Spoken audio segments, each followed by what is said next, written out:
Alors, quel avenir? Donc, je vais bientôt conclure. Quel avenir avec toute cette dégradation? Certains, les trotskistes par exemple, considèrent qu'aborder la question écologique, c'est prendre le risque de diviser les travailleurs. D'abord, il n'y a malheureusement pas besoin de l'écologie pour les diviser. Différents partis censés défendre leurs intérêts s'en chargent très bien tout seuls. Ensuite, c'est considérer que l'écologie n'est qu'une option, un problème sociétal et donc secondaire, au même titre que le mariage pour tous ou la pratique des sports extrêmes. Or, il n'y a pas de hiérarchie entre les luttes sociales et le combat écologique. Et s'il devait y en avoir une, à mon avis, elle serait en faveur de l'écologie. Parce que une société peut en effet survivre, alors encore une fois, malheureusement, elle peut survivre à des guerres longues, on en a déjà connu, à des injustices continues, à des inégalités permanentes. Par contre, aucune civilisation ne peut se maintenir si elle sape ses propres bases matérielles. On sait que certaines ont déjà disparu, les Mayas, l'île de Pâques, etc. J'ai aussi donné des références bibliographiques. Et donc c'est une telle perspective qui s'offre aujourd'hui au capitalisme, effectivement, avec une société qu'on appelle autophage, c'est-à-dire qui consomme ses propres ressources, et aussi ses propres enfants d'ailleurs, et qui est condamnée à une fuite en avant technologique et financière ininterrompue. Le capitalisme est fondé sur l'endettement permanent, donc sur une dette permanente, qu'elle soit financière ou écologique. La dette financière, on peut la remettre à plat, la dette écologique, on ne pourra pas. Et donc, à la question posée au départ, l'écologie est-elle soluble dans le capitalisme? On ne peut donc que répondre par la négative. Il y a bien effectivement une incompatibilité irréductible entre écologie et capitalisme, comme au plan social, il y a aussi contradiction entre les intérêts de classe. Pour trois raisons essentielles, trois oppositions fondamentales entre l'écologie et le capitalisme. La première, c'est entre le temps court du capitalisme, c'est-à-dire le retour sur investissement, le retour rapide sur investissement, qui s'oppose systématiquement au temps long de la nature, c'est-à-dire plusieurs décennies, plusieurs siècles, pour la constitution d'une forêt, pour la régénération d'un sol. La deuxième opposition, c'est entre le fonctionnement linéaire du capitalisme, c'est-à-dire la production de déchets et la non-restitution de ce qui est prélevé dans les différents milieux, qui s'oppose systématiquement au fonctionnement cyclique de la nature, donc les grands cycles biogéochimiques dont j'ai parlé tout à l'heure, l'eau, le carbone, l'azote, le phosphore, et bien sûr les saisons. Et une troisième opposition entre les deux, c'est la logique de l'économie capitaliste qui maximise les flux marchands en épuisant des stocks naturels, s'oppose, là encore, à la logique du vivant, qui maximise, elle, des stocks, on appelle la biomasse, à partir d'un flux donné, le rayonnement solaire. Donc d'un côté, du côté capitaliste, le temps court, le fonctionnement linéaire et le gaspillage. Du côté de la nature, le temps long, le fonctionnement cyclique et, on dira, la parcimonie, l'économie au sens noble du terme.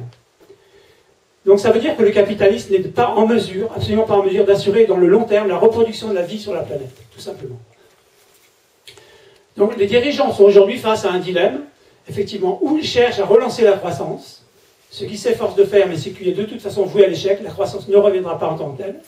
Et donc s'ils essaient de l'accélérer, ils accélèrent aussi le saccage de la planète, ou, autre possibilité, ils tentent de préserver les ressources et les écosystèmes, du moins ce qu'il en reste, et ils torpillent leur propre système. Donc c'est un dilemme effectivement très cruel pour eux, parce qu'en d'autres termes, si on consomme, c'est bon pour le système, mais pas pour la planète. Si on ne consomme pas, c'est l'inverse. Or, quand les lois de l'économie sont en contradiction avec celles de la physique et de la biologie, ce sont les premières qu'il faut changer, parce que l'homme n'a pas la capacité de les changer, et ne l'aura jamais, même, à mon avis, avec la technologie la plus sophistiquée. Voilà, donc pour conclure, je dirais que parce qu'on a collectivement fermé les yeux, même si les responsabilités sont inégales, on a collectivement fermé les yeux au nom d'un confort finalement illusoire et payé à un prix exorbitant. Nous, on n'évitera pas l'effondrement. Simplement, il n'y aura donc pas de transition comme on essaie de le faire croire, mais rupture. Simplement, il faut voir cette rupture comme la seule chance de recréer un avenir précisément. Parce qu'il a besoin d'une croissance désormais impossible, dont la première condition de survie, c'est la sortie la plus rapide possible du capitalisme. Ça c'est clair. C'est pas seulement fermer le robinet quand on se brosse les dents. C'est-à-dire transformer radicalement à la fois les rapports sociaux et notre attitude à l'égard de la nature, et donc notre rapport à la technique, je pense qu'on parlera de la technique tout à l'heure aussi, et à mon avis, la réémergence d'une société paysanne. C'est-à-dire la coopération et la solidarité, plutôt que l'exploitation et la domination. Donc, élaborer des modes de pensée, de production et de subsistance, où l'usage de la nature n'entre pas en contradiction avec sa conservation. Donc, il nous semble, le projet que, là je me permets de parler collectivement, il nous semble, nous anarchistes, que le projet qu'on défend est le plus propice à ce changement. Et je crains qu'effectivement, si l'humanité n'est pas en mesure de le mettre en œuvre, il n'y ait pas malheureusement de plan B. Voilà, j'aurais voulu dire plus, mais je vais passer la parole à Isabelle. Je passe donc pour celle qui a coupé le micro de Jean-Pierre. Bonsoir à tous. Et vous avez déjà noté qu'il fallait poser des questions à Jean-Pierre à la fin. C'était sur la démographie, la décroissance et la technologie. Je prépare. Je vais, avant de parler élection, même si il glissait un petit peu sur le capitalisme, mais avant de parler du côté électoraliste de l'écologie, je voudrais juste dire que les plus grandes richesses, les personnalités les plus riches aujourd'hui se préparent certainement très différemment de nous à l'effondrement. Et je ne suis pas la seule à avoir passé des articles sur, par exemple, Zuckerberg qui achète une île à côté d'Hawaï et qui demande à ses habitants de partir. Enfin, qui achète les habitants pour qu'ils s'en aillent, de façon à récupérer une île entière pour y mettre sa future maison et son futur refuge face à l'effondrement. On avait la version bunker, aujourd'hui on a la version île, qui est pratique aussi. C'est pas juste une anecdote, c'est en fait ce que disait Jean-Pierre à l'instant, c'est qu'on a finalement une société capitaliste avec à sa tête des dirigeants qui sont entièrement, qui ont conscience de ce qui se passe, qui vont juste essayer d'exploiter le plus possible, et si leurs enfants et petits-enfants peuvent survivre, c'est tant mieux. Nous, c'est pas grave, mais ils se préparent. Et ça, c'est pas juste une vue de l'esprit, c'est-à-dire que avant que la Nouvelle-Zélande passe une loi pour interdire que des étrangers achètent des terres là-bas, puisque c'était estimé comme le pays le plus sûr en termes de... il n'y a pas de nucléaire à proximité, donc Nouvelle-Zélande, c'est safe. Donc le gouvernement a pris des mesures pour empêcher les étrangers de continuer d'acheter des hectares là-bas. Donc maintenant, c'est ailleurs. Mais le raisonnement est le même, et cette façon de se protéger ou d'estimer se protéger est importante. Et il y avait un article que j'avais partagé il y a quelques temps. Je n'avais pas prévu d'en parler, donc du coup je ne me souviens plus de l'auteur, mais ça va me revenir au fur et à mesure. Sur une réunion qui avait eu lieu finalement entre un sociologue, philosophe, qui avait été invité par quelques dirigeants, quelques responsables de fonds, de fonds spéculatifs, de banques, etc., qui l'avaient fait venir, en fait simplement pour lui demander, la seule question, après avoir tourné autour du pot pendant assez longtemps, c'était comment se prémunir contre des foules en colère. Des foules en colère qui vont forcément attaquer à un moment ou à un autre les personnes qui se seront réfugiées dans ces îles ou sur ces territoires finalement sauvegardés de l'effondrement. C'était leur seule question. Et je pense que c'est très important d'avoir ça en tête quand on parle d'écologie ou quand on parle de capitalisme, d'effondrement, et d'avoir la vision finalement de ce que j'appelle de nous, en tout cas pour Jean-Pierre et moi et pour une partie des personnes dans cette salle, nos ennemis. Pour parler élection, je vais plutôt prendre, je vais prendre l'exemple d'un anarchiste qui s'est déclaré non anarchiste à la fin de sa vie, qui est Murray Bookchin, qui... Je fais pas une thèse sur Murray Bookchin, donc je ne vais pas non plus prendre la tête avec ça, vous irez regarder qui c'était exactement, mais c'est le cofondateur, on va dire, de la partie écologie sociale, qu'on peut appeler aussi éco-anarchisme. Je suis très... je ne vais pas la caricature, mais je le généralise. Bookchin s'est beaucoup intéressé au Vert allemand, c'est-à-dire au parti Die Grünen, qui... à la fin des années 60 et dans les années 70, était, avant qu'il se transforme en vrai parti politique en 1980, étaient quand même des militants extrêmement présents sur le terrain antinucléaire, ça je parle pour l'Allemagne, aussi un peu en France, mais en Allemagne c'était plus visible, et par exemple contre le déploiement des missiles Pershing II. Et Bookchin s'est intéressé à ce qui se passait en Allemagne, comme il s'est intéressé à ce qui se passait ailleurs dans le monde, mais plus particulièrement là, il voyait finalement dans cette foule de militants écologistes un potentiel de militants qui pourraient, au niveau local, se regrouper, gagner des élections, etc. Et là, on rentre dans la partie électoraliste. Parce qu'il avait été déçu, finalement, que les anarchistes ou les écologistes aux États-Unis soient si faibles en termes de puissance électorale, mais qui n'aboutissent finalement à rien du tout. Donc il s'est vraiment concentré sur les Verts allemands. Là, on est dans les années 80. Je m'appuie là-dessus sur le travail de quelqu'un qui a déjà écrit dans la petite série qui est là des précurseurs de la décroissance, Floréal Romero, qui a écrit avec Vincent Gerbert sur Murray Bookchin, justement. Floréal va bientôt sortir un livre aux éditions du Commun qui se trouve à Rennes, j'en profite de faire un peu de publicité pour eux, sur justement l'écologie sociale telle qu'on peut la vivre aujourd'hui et quelle réponse elle apporte, justement. Et c'est très intéressant, parce que parmi les écologistes allemands à ce moment-là, au début du parti, il y avait vraiment de tout. Alors, m'en veuillez pas si je mets à la fois les écoféministes, les anthroposophes et les partisans d'une dictature écologiste dans le même sac, mais c'était à peu près, il y avait vraiment de tout. Avec quand même des piliers qui étaient écologie, justice sociale, démocratie de base et non-violence. Mais le slogan, c'était quand même ni gauche ni droite, vers l'avant. Je pense que le ni de gauche ni de droite, on commence à être vaccinés. Et ils arrivent finalement avec la création en 1980 de Die Grünen, à entrer au Parlement en 83, d'avoir déjà un groupe parlementaire, etc. Mais à ce moment-là, c'est un parti qui apparaît comme extrêmement fidèle à ses engagements et surtout qui reste connecté avec les militants sur le terrain.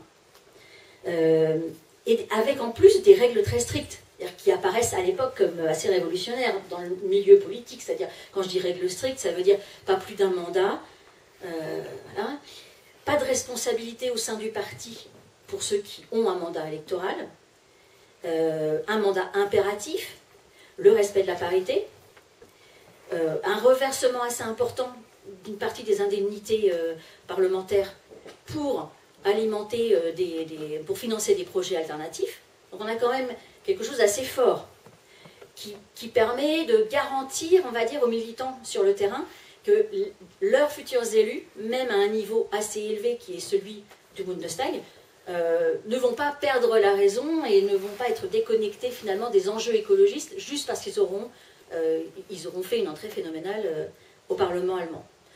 Donc là, il y a au départ un mouvement qui paraît très intéressant et du coup, effectivement, Bookchin a envie de s'investir et de passer du temps à militer à leur côté.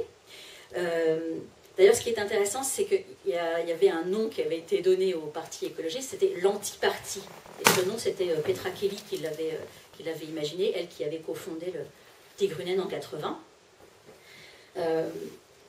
Donc l'anti-parti, ça voulait tout dire, c'est-à-dire que c'était encore problématique, c'est-à-dire qu'il s'imaginait probablement, alors là je mets de gros guillemets, parce que c'est mon interprétation, mais il s'imaginait probablement pouvoir finalement changer le système de l'intérieur, comme beaucoup le croient toujours, et mettre de l'écologie, etc. Sauf que, alors qu'il rentre au Parlement en 83, ça n'a absolument pas empêché le déploiement des missiles Pershing, qui intervient quelques mois plus tard. Donc déjà, c'est presque un premier échec ou une première défaite par rapport à ceux qui imaginaient pouvoir finalement renverser la table ou changer les choses à l'intérieur du Parlement en ayant des députés. Donc à ce moment-là, Bookchin rejoint Jutta Dietfurt qui rentre sur le terrain pour persuader les militants finalement de rester concentrés sur les luttes écolo et pas du tout partir finalement sur les réélections de députés au Bundestag. Et il y a quelqu'un qui est toujours présent dans le paysage politique, que vous connaissez certainement, qui est Joschka Fischer, qui a été vice-chancelier en Allemagne, lié au SPD, je crois. Enfin, je crois que ça. Et lui-même se dit quand même, enfin, déclare qu'il était anarchiste. Donc on voit le chemin. On voit le chemin de quelqu'un qui qui se déclarait anarchiste dans ses jeunes années et qui finalement fait alliance avec les sociodémocrates, et qui, on peut dire, vend son âme finalement, et qui scinde en deux le mouvement écologiste en Allemagne entre les réalos et les fundistes, c'est-à-dire les réalistes et les fondamentalistes, ceux qui vont rester accrochés finalement à au militantisme de terrain, et les réalistes. Et là, je voudrais qu'on se penche un tout petit peu sur le vocabulaire. Donc, fondamentaliste, ça fait vraiment très passéiste dans la connotation, et c'est exactement ce qui était voulu, c'est-à-dire que Fischer voulait vraiment, finalement, que ce courant-là du parti Die Grünen passe pour des vieux réactionnaires, enfin des vieux conservateurs, finalement, accrochés à leur vision de l'écologie, à limite puriste, mais qui n'avaient rien de réaliste par rapport à l'action finalement, des élus verts, que ce soit au Parlement ou ailleurs. Bookchin va essayer de soutenir les fundistes, mais ce sera l'échec total. Mais finalement, ce vocabulaire, on le retrouve parmi les Verts français, et je suis assez bien placée pour le dire, puisque le mot réaliste s'associe en France au pragmatisme. Quand vous êtes écologiste, réaliste et pragmatique, vous rejoignez Macron. C'est ce qu'on peut percevoir finalement de personnes comme François Durugy ou Cohn-Bendit ou autres, allant jusqu'à Pascal Durand pour les élections européennes, enfin tous ceux, Pascal Canfin, tous ceux qui ont finalement rejoint la liste de l'oiseau. Et le vocabulaire est important, parce que l'objectif, que ce soit en Allemagne ou en France, a toujours été de faire passer les écologistes qui ne voulaient pas rentrer dans le système, finalement, pour des vieux schnouks, des personnes qui finalement restaient sur leur position, ne voyaient pas l'avenir, ne voyaient pas le progrès, et ne voyaient pas finalement que pour agir, il fallait être dans le système. Mais le problème, c'est que quand vous êtes dans le système, vous avez mis le doigt dans le pot de confiture, et vous ne pouvez plus critiquer. Et c'est vraiment ce qui se passe. C'est-à-dire que de l'intérieur, je l'ai vécu comme étant le système parlementariste ou un système électoral qui fait en sorte que vous soyez bien à l'aise à l'Assemblée nationale ou au Sénat, que vous preniez vos marques, et que finalement, vous préfériez passer des compromis avec les alliés, qui peuvent varier en fonction des moments, finalement, préférer les compromis et cette théorie des petits pas, plutôt que finalement revendiquer des actions ou des convictions fortes à l'écologie. Et finalement, ça ne marche jamais. En tout cas, au niveau national, je ne vois pas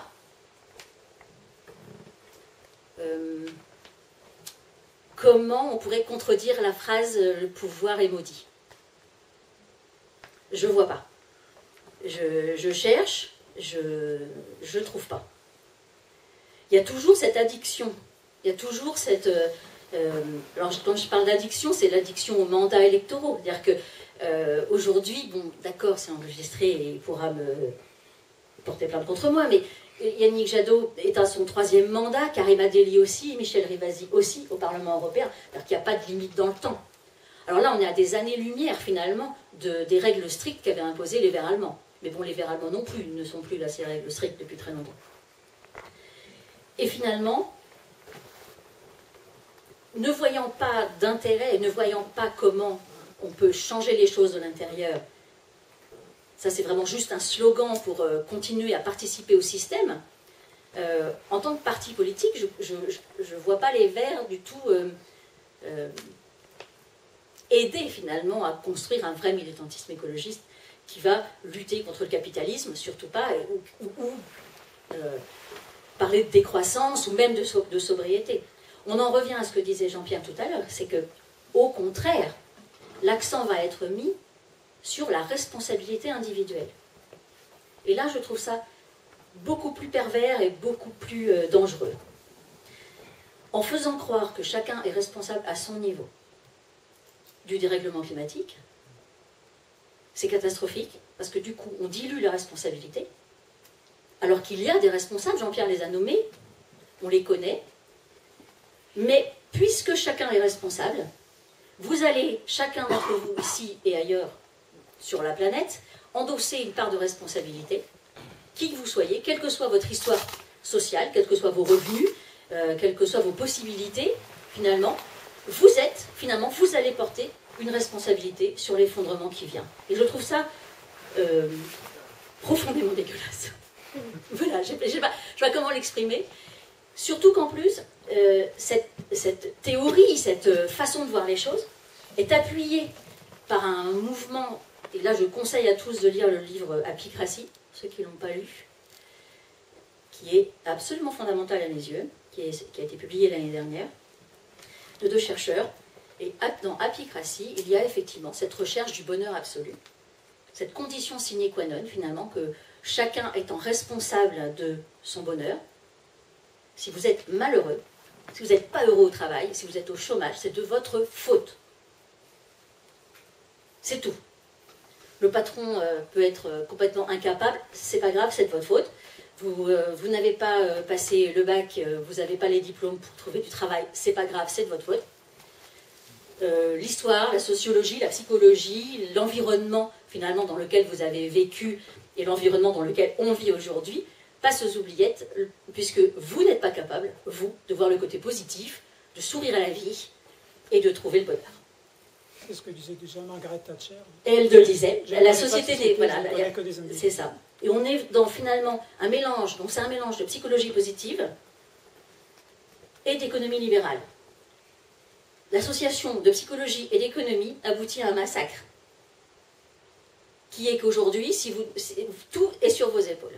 Et surtout permet, comme je le disais tout à l'heure, de diluer totalement les responsabilités. Et ça permet aussi de faire croire que de se battre pour interdire les pailles en plastique est un combat primordial. Et que donc si des écologistes, aussi un parti écologiste dans le monde arrive à faire voter de telles lois, on va avoir une avancée phénoménale.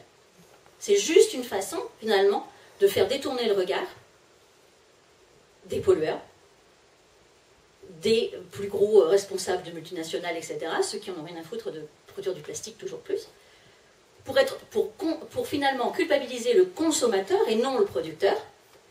C'est-à-dire ceux qui vont aller acheter des bouteilles en plastique, vous êtes vraiment irresponsables, et c'est à cause de vous que nous allons droit vers l'effondrement. Et ça, ce raisonnement-là, vous verrez, il apparaît beaucoup dans de nombreuses revues qui peuvent passer complètement inaperçues et très bisounours, mais le bonheur au travail, dès que vous voyez bonheur quelque part sur la couverture d'un magazine, méfiez-vous. Parce que je ne sais pas du tout ce qu'on va vous mettre à l'intérieur.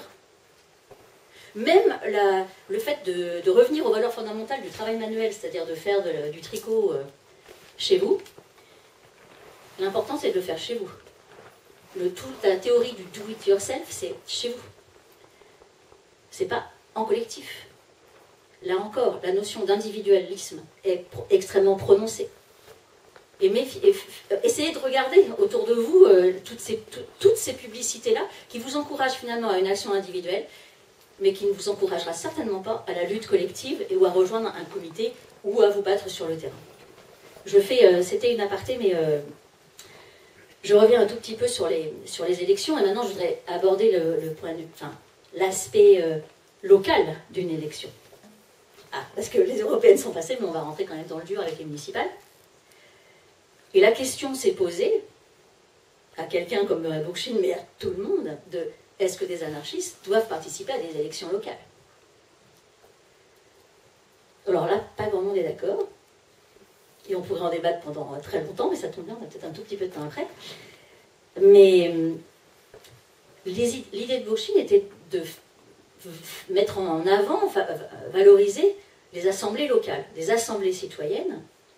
On ne parle pas d'assemblée tirée au sort, on ne parle pas de tout ça, on parle simplement sur votre lieu de vie, créer une assemblée locale et réfléchir à comment on améliore la vie quotidienne de chacun, du collectif, comment on fait pour utiliser les ressources que l'on a, dont on dispose correctement pour l'intérêt général, quelle technologie on utilise pour ne pas puiser dans les ressources, dans les métaux rares, etc., pour satisfaire finalement les besoins vitaux d'une population, et d'une population locale. Tout en ayant comme idée de fédérer ensuite ces assemblées locales dans un confédéralisme qui est ce qui est mis en application aujourd'hui au Rojava, donc la Fédération démocratique de Syrie du Nord, avec sur la base d'un document qui est appelé la charte du contrat social, où il y a, on peut dire, l'idée de créer un État indépendant n'est pas l'idée centrale, mais par contre, c'est bien un système fédéré de municipalités autogérées. Et pour arriver à des municipalités autogérées, est-on forcé de passer par le vote? Et elle est là la question. Bookchin pensait que ce n'était pas une mauvaise idée. Alors peut-être pas toujours, hein, peut-être que dans certains moments de sa vie il y a cru, d'autres moments il n'y a pas cru, mais si j'essaye de faire une synthèse, il n'a pas forcément rejeté la participation finalement aux élections locales. Mais les arguments qu'il utilise, je ne les retiens pas forcément, parce qu'il dit que ça permet de se mêler à la vie municipale, de comprendre les enjeux, de voir comment ça fonctionne, etc., de participer à un conseil municipal. Personnellement, je ne pense pas qu'on ait besoin d'être à l'intérieur d'un conseil municipal pour savoir quels sont les enjeux d'un territoire. Il suffit qu'on s'y intéresse un peu, et ça se passe très bien. C'est vraiment toujours la question. Et il y avait aussi le point de vue de Jeannette Biel, qui était sa dernière compagne, qui a écrit sur le municipalisme libertaire, et qui disait que l'objectif, finalement, du municipalisme libertaire, c'était de créer de nouvelles assemblées citoyennes, capables de rendre le pouvoir directement au peuple, puis de confédérer ces assemblées, et que ça ne passait pas forcément par l'intégration à des conseils municipaux. Donc la question reste entière sur l'utilité ou pas de participer aux élections locales. Personnellement, j'ai fait un petit chemin. Il y a encore 6 mois, j'y croyais peut-être, et aujourd'hui, j'y crois de moins en moins. Et si j'y crois de moins en moins, c'est parce que je pense qu'il y a moyen de contourner le système électoral français. Parce que ce système électoral, il a été créé dans le cadre du capitalisme. Il a été créé dans le cadre d'un État-nation qui laisse finalement très peu de marge aux initiatives locales ou à l'autogouvernance ou à l'autogestion tout court. Et je reprends l'exemple des collectivités d'Aragon en Espagne en 1936. C'est très intéressant parce que quand on regarde de plus près ce qui s'est passé pendant la Révolution espagnole, on s'aperçoit que les collectivités d'Aragon se sont construites à côté des municipalités existantes. C'est simplement des membres de cette commune qui ont décidé de se regrouper, de créer une collectivité, de mettre en commun les moyens de production, de mettre en commun les terres, pas toutes les terres de ceux qui voulaient les mettre en commun. Donc il y a cette mutualisation des forces, mutualisation des outils, etc. Et ils ont construit finalement, à côté des anciennes communes, des nouvelles collectivités. Et ils se sont regroupés, fédérés, etc., etc. Et c'est très intéressant de voir comment ils ont réussi à faire fonctionner ces collectivités en très peu de temps, à quel point ça marchait, et à quel point ils ont réussi, même dans certaines collectivités, à se passer d'argent. Et se replonger sur peut-être une année de fonctionnement des collectivités d'Aragon donne finalement beaucoup d'éléments sur concrètement comment on pourrait faire. Alors, on ne peut pas tout mélanger et considérer qu'aujourd'hui on peut refaire la même chose. En 1936, les patrons des principales industries se sont barrés, enfin, ils ont laissé la place. Donc les usines étant disponibles, les ouvriers et les paysans d'Aragon les ont réutilisés et les ont extrêmement bien fait marcher, à tel point que quand les patrons d'industrie sont revenus, après la mort un peu trop rapide de la Révolution espagnole, ils n'ont pas réussi à atteindre les rendements qu'avaient eu les collectivités elles-mêmes. Et ça, c'est très, très intéressant, parce qu'en général, on ne nous le dit pas. Parce qu'il ne faut pas qu'on comprenne que ça puisse marcher. Il ne faudrait surtout pas qu'on le sache. Et je finirai par une notion, parce qu'on est dans le côté électoral, municipal, élections municipales, etc. J'ai parlé de municipalisme libertaire à l'instant. On pourrait aussi parler de communalisme ou du communisme libertaire, ça pourrait très bien marcher aussi. C'est simplement une question de vocabulaire, mais le sens de la création d'assemblées locales est le même. et d'assemblées locales autogérées. Après, c'est si on enlève le mot libertaire. Donc ça devient du municipalisme tout court. Et là, on rentre dans une notion qui est très en vogue aujourd'hui, qui est finalement d'avoir des listes citoyennes aux élections municipales, avec tout le monde dedans. Le libertaire, il a sauté, hein, on a vu. C'est peut-être un petit peu autogéré, et encore. Mais surtout, il n'y a pas de politique. La notion politique a disparu. On fait vraiment que du citoyennisme, ou on fait de l'écolo-citoyennisme pour être à la mode. Quand on parle des villes connectées, des smart cities, des villes sans peur, dont fait partie Barcelone, il faut regarder de près comment évolue une ville comme Barcelone. Est-ce qu'on peut se satisfaire d'être élu avec les voix de Manuel Valls? Est-ce qu'on peut vraiment... si on regarde ce qui se passe dans cette ville-là, après on peut regarder dans les autres, mais prenons l'exemple de Barcelone, finalement on s'aperçoit que le mouvement d'Ada Colau s'est appuyé finalement sur le problème des hypothèques et du logement à Barcelone, s'est appuyé sur des citoyens,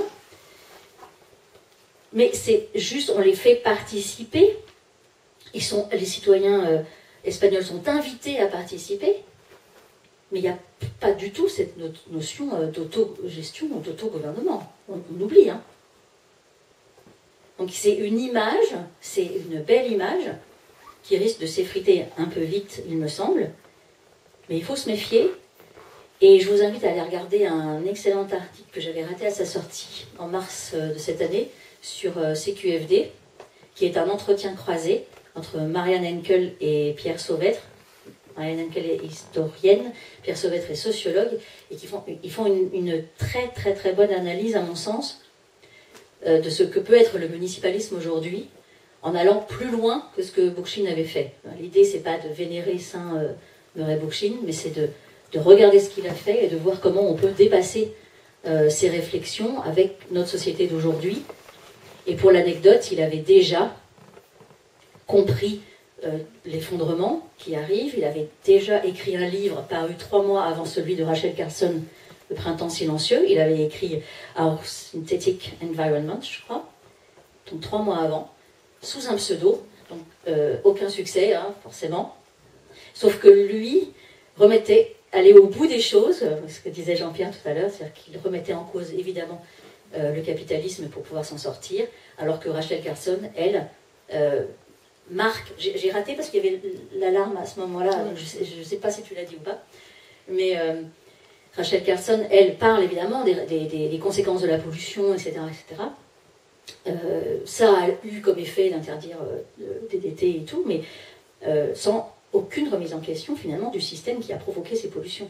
Donc c'est dommage qu'on se souvienne uniquement du livre de Rachel Carson la même année, et 3 mois avant, il y en avait un plus intéressant que je vous invite à découvrir de toute façon. Et avant qu'on rentre dans le sujet de la démographie, et avant de vous laisser le micro, je voudrais juste dire que je ne suis pas persuadée qu'on aille forcément vers une augmentation linéaire de la population. Je m'inquiète beaucoup plus des risques sur la fertilité liés à la pollution ou aux problèmes hormonaux. Et je suis pas, aujourd'hui, je ne peux pas dire que je suis absolument persuadée qu'on ira vraiment vers une augmentation constante de la population sur Terre, vu ce qu'on est capable de faire en termes de pollution dans l'extraction des minéraux, etc., et de toutes nos ressources, vu ce qu'on est capable de faire quand on pollue les rivières, et les exemples sont toutes les semaines dans le journal, on s'aperçoit que, évidemment, c'est a posteriori, on s'aperçoit que pendant 20 ans, tel bassin de la Loire, à Poitiers, à Châtellerault et à Saumur a bu de l'eau contaminée par la centrale de Civaux. Bon. L'impact de ces catastrophes écologiques sur la santé humaine, c'est pas en 3 ans ou c'est peut-être pas en 1 an qu'on peut la voir, et je ne sais pas qui est capable aujourd'hui de dire qu'il n'y aura pas des répercussions sur la fertilité dans les années qui viennent. Et ce qu'on peut prendre pour une dystopie qui est la Servante écarlate n'en est peut-être pas une. Voilà, merci. Et donc il y a un micro qu'il faut faire passer.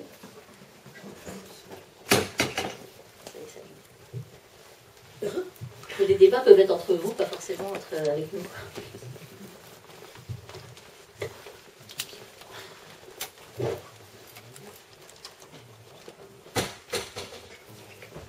Ça marche? Ouais, ça marche. Oui, je